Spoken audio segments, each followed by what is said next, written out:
Episode 50 की शुरुआत में लिन चुआओ जिनमी से कहता है, मैं बचपन से ही कलर ब्लाइंड पैदा हुआ था, तो मैं रंगों को नहीं पहचान सकता। क्या तुम मुझे अपनी आंखों का रंग दे सकती हो? जिनमी तुरंत मान जाती है। यान्यू उससे कहता है, क्या तुम पागल हो गई हो? अगर तुम अपनी आंखों का रंग दे दोगी तो तुम्हारी जिंदगी हमेशा के लिए बेरंग हो जाएगी। इस बारे में फिर से सोचो। जिनमी लिन चुआन से कहने लगती है, लवलेस पिल की वजह से मैं बचपन से ही नहीं समझती थी कि प्यार क्या है, लेकिन उस दिन जब मैंने अपने हाथों से ही अपने प्यार को मार दिया, तब मुझे समझ आया कि वही एक ऐसा इंसान था जिससे मैं सबसे ज्यादा प्यार करती थी, और अगर वो ही नहीं होगा इस दुनिया में तो मेरी इन आंखों के रंगों का फायदा ही क्या है। लिंचो उसे शुआंग चेंग की लाइट देता है और कहता है कि इसे किसी भी पात्र में नहीं रखा जा सकता। बड़े से बड़े इमोर्टल भी इसे अपनी ट्रू बॉडी में 6 घंटे तक ही रख सकते हैं। जिनमी तुरंत उस लाइट को अपनी बॉडी में रख लेती है। अब जिनमी अपनी आंखों के रंग को एक पिल में निकालती है और उसे लिन चो को दे देती है। लिन चो उस पिल में अपनी और तू याओ की सारी यादों को डाल देता है और जिनमी से कहता है कि ये पिल जाकर तू याओ को दे देना। लिन चो कहता है, तू याओ यही आखिरी चीज थी जो मैं तुम्हारे लिए कर सकता था। अब वो उन तीनों से कहता है, तुम लोगों को अब यहाँ से जाना चाहिए और तू याओ के बेटे को बचाना चाहिए। जैसे ही वो तीनों बाहर निकलते हैं, वो देखते हैं कि स्नेक माउंटेन धीरे धीरे गायब होने लगा था।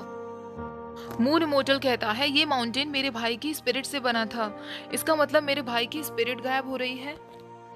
फ्लैशबैक में हमें दिखाया जाता है, एक दिन तू याओ लिन चो के पास आई थी और उससे कह रही थी कि ताइवे बुरी तरह घायल है, तुम्हारी शुआंगजिंग लाइट ही उसकी मदद कर सकती है। फ्लैशबैक खत्म होता है और लिन चो मून इमोर्टल से कहता है, ताइवे को बचाने के लिए मैं अपनी आधी आत्मा पहले ही खर्च कर चुका हूँ, बाकी मैं शुफांग के लिए दे चुका हूँ, लेकिन मुझे कोई अफसोस नहीं है, मेरी आखिरी इच्छा पूरी हो चुकी है। क्योंकि स्नेक माउंटेन धीरे धीरे गायब होने लगा था, उन तीनों की पावर्स भी वापस आ गई थी। मून इमोर्टल और स्नेक फेरी वहां से उड़ने लगते हैं, लेकिन जिनमी अपनी पावर्स यूज नहीं कर सकती थी क्योंकि उसे स्नेक ने काट लिया था। तभी वहां पर रुन्यू आ जाता है और उसे अपने साथ ले जाता है। हेवन में वापस आने के बाद रुन्यू जिनमी से कहता है, अच्छा है अगर शुफांग पुनर्जीवित हो जाएगा तो कम से कम मुझे तुम्हारी चिंता करने की जरूरत तो नहीं पड़ेगी कि तुम कहाँ गई हो और कब तक वापस आओगी। लेकिन जिनमी, तुम जो भी कुछ उसके लिए कर रही हो वो कभी तुम्हारा एहसान नहीं मानेगा।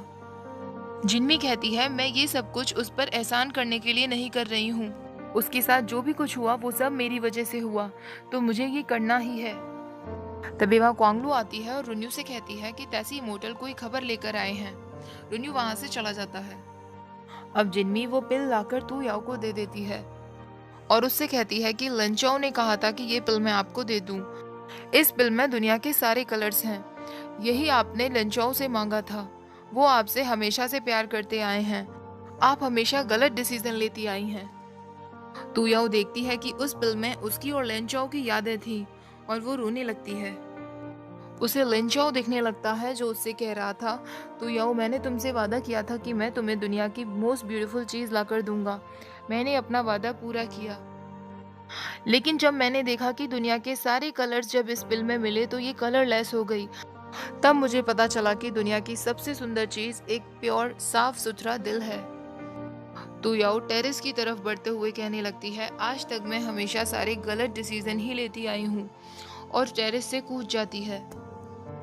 तैसी इमोर्टल रुन्यू से कहता है कि किंग ऑफ गुचैंग हेवन रेल्म पर हमला करने के लिए अपनी सेना तैयार कर रहा है। मैंने सुना है वो जल्दी ही हेवन पर हमला करने वाला है और डेमोन रेल्म की आर्मी को डेमोन प्रिंसेस लुइंग लीड करेंगी। रुन्यू कहता है, जनरल पोजुन से कह दो कि हेवन आर्मी को लेकर रिवर पर तैयार रहे, और अगर डेमोन आर्मी पहले से हमला करती है तो उन पर कोई रहम ना खाए। तैसी इमोर्टल कहता है, हेवन आर्मी को हमेशा से हेवन एम्परर लीड करते आए हैं, तो आपको फ्रंट लाइन में रहना होगा, इसके लिए आपको और भी पावरफुल होना होगा। अब एक आदमी आकर रुन्यू से कहता है, हेवनली एम्प्रेस टेरेस से कूद गई हैं और ऐसा लगता है वाटर इमोर्टल बुरी तरह घायल हैं क्योंकि वो अभी बेहोश हो गई थी। रुन्यू ये सुनते ही जिनमी के पास जाता है। लॉर्ड लाओ रुन्यू से कहता है, शुनचिंग लाइट को वाटर इमोर्टल ने अपनी ट्रू बॉडी में रखा हुआ था, जिससे उनकी पूरी बॉडी अंदर तक जल चुकी है। अगर आप उन्हें अपनी पावर्स भी देंगे तब भी वो कुछ समय के लिए ही ठीक हो पाएंगी। अब रुन्यू मैंगताओ सूत्र की बुक में ब्लड प्यूमा नाम के मैजिक के बारे में पढ़ता है। जिससे वो अपनी ब्लड की ड्रॉप से जिन्मी को ठीक करने की कोशिश करता है। क्वांगलू उसे देख लेती है और उससे कहने लगती है, अगर आप अपने आप को हर्ट कर लेंगे तो आप युद्ध में कैसे लड़ पाएंगे। रुन्यू कहता है, अगर मैंने अभी उसे नहीं बचाया तो बहुत देर हो जाएगी। क्वांगलू देखती है कि रुन्यू ने उस मैजिक का इस्तेमाल किया था। रुन्यू क्वांगलू से कहता है, इस मैजिक को हेवन में इस्तेमाल करना मना है। कभी किसी को पता नहीं चलना चाहिए कि मैंने इसे इस्तेमाल किया था, और जिन्मी को कभी पता मत लगने देना। अब जिन्मी को होश आता है। क्वांगलू उससे कहती है, मैं आपसे कुछ कहना चाहती हूँ, लेकिन प्लीज आप ये बात किसी से मत कहिएगा। वाटर इमोर्टल, क्या आपका दिल बर्फ का बना है?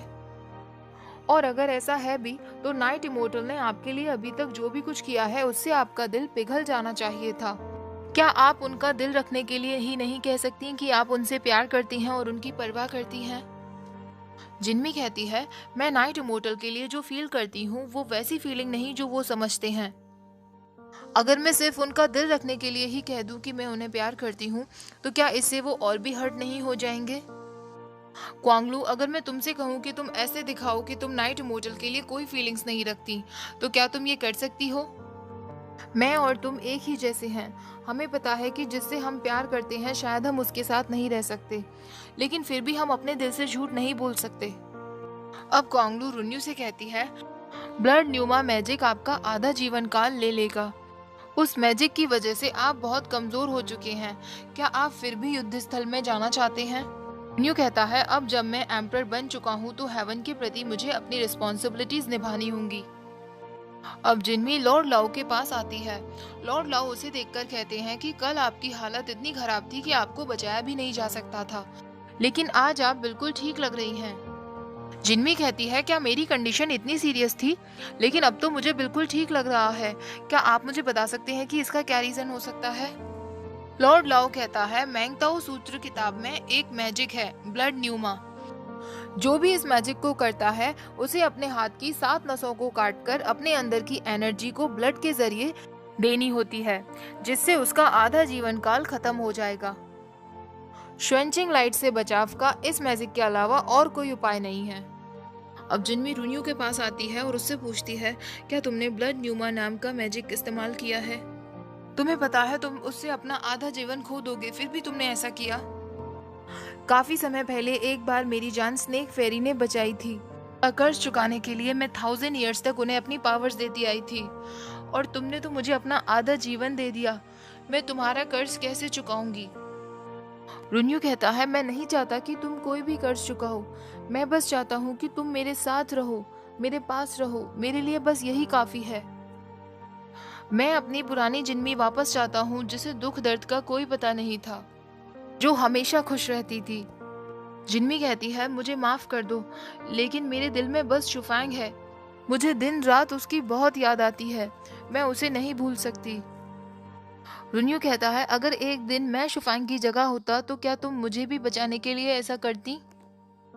जिन्मी कहती है, हाँ बिल्कुल करती, लेकिन सिर्फ इसलिए क्योंकि तुमने मेरे लिए बहुत कुछ किया है। अब जिन्मी लॉर्ड लाओ के पास जाती है और लॉर्ड लाओ उसे वो 9 स्पिन्स टैबलेट दे देता है। जिन्मी के जाने के बाद लॉर्ड लाओ रुन्यू से कहता है, हम ये सच वाटर इमोर्टल से कब तक छुपा पाएंगे? रुन्यू के कहने पर लॉर्ड लाओ ने उस टैबलेट में कुछ चेंजेस कर दिए थे। अब वो क्या चेंजेस थे वो तो आगे जाकर ही पता चलेगा। जिन्मी रिवर के पास जाती है तो बोटमैन कहने लगता है, यंग लेडी, क्या आप फिर से रिवर के किनारे तक जाना चाहती हैं? जिन्मी को देखने के बाद कहता है, मुझे माफ कर दीजिए, यहाँ एक और लेडी आती हैं जो आप ही के जैसी हैं, जो अक्सर रिवर के किनारे तक जाती हैं।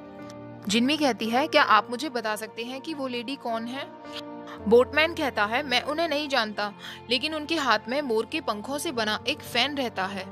जिन्मी समझ जाती है कि वो लेडी जरूर सुहा होगी, और बोटमैन से कहती है कि क्या आप मुझे वहीं ले जा सकते हैं जहां वो लेडी जाती है, और बोटमैन उसे वहीं ले जाता है। जिन्मी वहां पहुंचती है तो किंग ऑफ बैंचेंग और सुहा आपस में बातें कर रहे थे।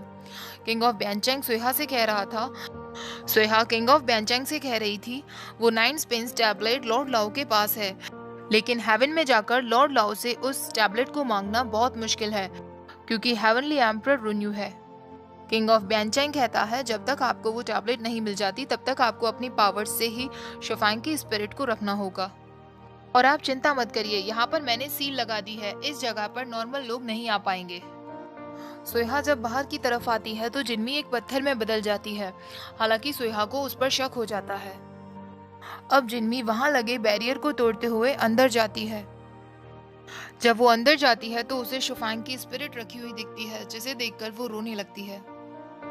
किंग ऑफ बैनचैंग डेमोन प्रिंसेस से कहता है, क्या तुम किंग ऑफ गुचैंग के साथ इस युद्ध को लड़कर रहोगी?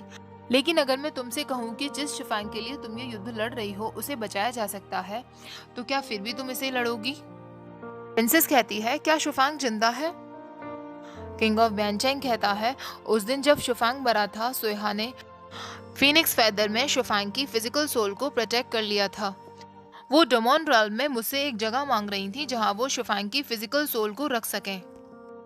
शुफांग की सिर्फ फिजिकल सोल ही अभी मौजूद है, लेकिन उसे बचाया जा सकता है। अब जिन्मी 9 स्पिन्स टैबलेट को अपने माउथ के जरिए शुफांग की फिजिकल सोल में ट्रांसफर करती है। इधर किंग ऑफ गुचैंग को पता चलता है कि लुयिंग ने युद्ध लड़ने से मना कर दिया है। सोहा वापस लौटती है तो देखती है कि वो पत्थर अब वहां नहीं था। वो तुरंत अंदर की तरफ भागने लगती है।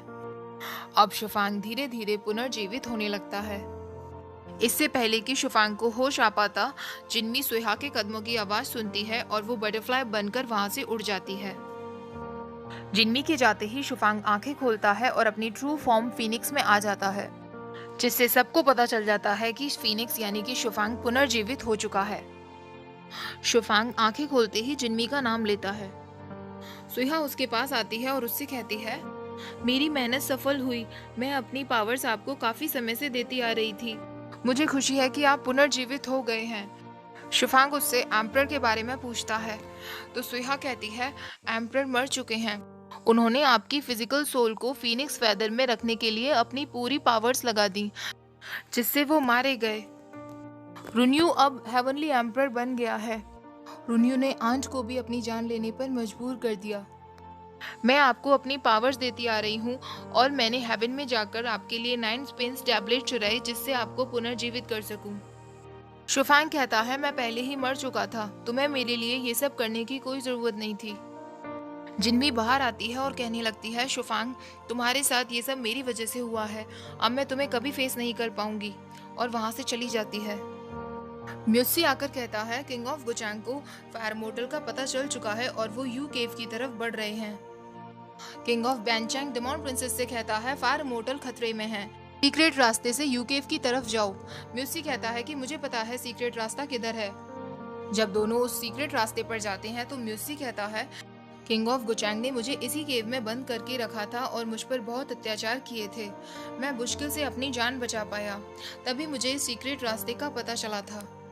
प्रिंसेस कहती है, तुम चिंता मत करो, अब मैं किसी को भी तुम्हें हर्ट नहीं करने दूंगी। प्रिंसेस और म्यूसी फायर मोर्टल के पास आते हैं और उससे कहते हैं, डेमोन लॉर्ड को पता चल चुका है कि तुम पुनर्जीवित हो चुके हो। वो अपनी आर्मी को लेकर इसी केव की तरफ बढ़ रहे हैं। इधर किंग ऑफ बैनचैंग डेमोन लॉर्ड से कहने लगता है, मैंने एक फीनिक्स को ऊपर उड़ते हुए देखा था, इसलिए मैं इस केव में पता लगाने आया हूँ। डेमोन लॉर्ड कहता है, मैंने सुना था कि फायर मोर्टल पूरी तरीके से नहीं मरे हैं, लेकिन मुझे ये नहीं पता था कि वो डेमोन realm में ही छुपे बैठे हैं। डेमोन realm से ही कोई उनकी मदद कर रहा था। अगर मुझे पता चला कि वो कौन है जो उनकी मदद कर रहा था तो मैं उसे बिल्कुल नहीं छोड़ूंगा। जब जिन्मी वापस लौटती है तो वो बुरी तरह घायल हो जाती है। रुन्यू को पता चलता है कि वो नीदर फायर से घायल हो गई है और उसे ठीक होने में कम से कम आधा साल लगेगा। रुन्यू कहता है, मुझे पता है तुम उसे बचा चुकी हो, तुम जीत गई हो। क्या तुम अब अपने आप को तकलीफ देना बंद करोगी? जिन्मी नींद में ही कहने लगती है, शुफांग मुझे माफ कर दो। रुन्यू ये सुन लेता है। अब किंग ऑफ बैनचैंग और शुफांग आपस में बातें कर रहे थे। बैनचैंग शुफांग से कहता है कि आपको कुछ समय और इस केव में रुकना होगा क्योंकि डेमोन लॉर्ड आपकी तलाश कर रहा है। शुफांग कहता है, मैंने नहीं सोचा था कि एक दिन ऐसा भी आएगा जब सारे 6 राज्यों में मेरे लिए कोई जगह नहीं होगी। बैनचैंग कहता है, मैं आपको एक सजेशन देना चाहता हूँ। डेमोन realm में आज तक कभी शांति नहीं रही है। अब किंग ऑफ गुचैंग यहाँ का डेमोन लॉर्ड बन चुका है। मुझे उससे कोई उम्मीद नहीं है। मुझे पता है वो डेमोन realm में सिर्फ अशांति ही लाएगा। लेकिन आप बहुत समझदार हैं और काबिल हैं। आप किंग ऑफ गुचैंग की जगह डेमोन लॉर्ड बन सकते हैं। डेमोन और हेवन में हमेशा से युद्ध चलता आया है, तो इस तरह से आप हेवनली एम्परर से भी अपना बदला ले सकेंगे। आपको बस डेमन रेल्म के एल्डर किंग ऑफ किनचैंग से परमिशन लेनी होगी और प्रूव करना होगा कि आप डेमन क्लैन के लिए लॉयल हैं। उसके बाद आप डेमन लॉर्ड बन सकते हैं। लेकिन शुफांग उसका प्रपोजल ठुकरा देता है और कहता है, मैं हेवन रेल्म में पैदा हुआ था, मैं डेमन रेल्म का नहीं हूँ, तो मैं कैसे डेमन लॉर्ड बन सकता हूँ? और वैसे भी मैं हेवन रेल्म में बड़ा हुआ हूँ, मैं उनसे युद्ध कैसे कर सकता हूँ? मिर्ची और डेमन प्रिंसेस शुफांग के बारे में बात कर रहे थे। डेमन प्रिंसेस वहां से एक पत्थर उठाती है और कहने लगती है, इससे शुफांग के लिए मेडिसिन बनाई जा सकती है। म्यूसी कहता है, आजकल तुम बस शुफांग शुफांग करती रहती हो, तुम दूसरों को तो इतने अच्छे से कभी ट्रीट नहीं करती। प्रिंसेस कहती है, म्यूसी क्या तुम्हें जलन हो रही है? और उसके बैग पर चढ़ जाती है। कुछ समय बाद वो देखती है कि म्यूसी के नाक से खून बह रहा था। प्रिंसेस कहने लगती है, ये कब से हो रहा है और तुमने मुझे क्यों नहीं बताया? म्यूसी कहता है, प्रिंसेस आप डेमन रेल्म की प्रिंसेस हैं, आपको इतना कमजोर नहीं होना चाहिए। मेरे पास अब ज्यादा समय नहीं है, मैं चाहता हूँ कि जितना भी समय मेरे पास है मैं आपके साथ खुशी से बिता सकूं। इधर शुफांग रोने लगता है और कहता है, माँ पिताजी आप दोनों मुझे छोड़कर चले गए हैं, मैं अब क्या करूँगा?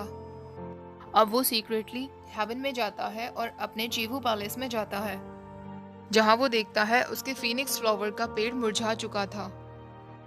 क्वांगलू रुन्यू को आकर बताती है कि किसी ने हेवन का बैरियर तोड़ दिया है और वो अंदर घुस आया है। रुन्यू कहता है, ये वही है, वो वापस आ गया है। और यहीं पर एपिसोड एंड हो जाता है। नेक्स्ट एपिसोड्स भी मैं जल्दी शेयर करूंगी। वीडियो पसंद आई हो तो प्लीज़ लाइक कर देना, शेयर कर देना अपने फ्रेंड्स के साथ और मेरे चैनल को सब्सक्राइब कर देना। Thank you for watching, bye bye.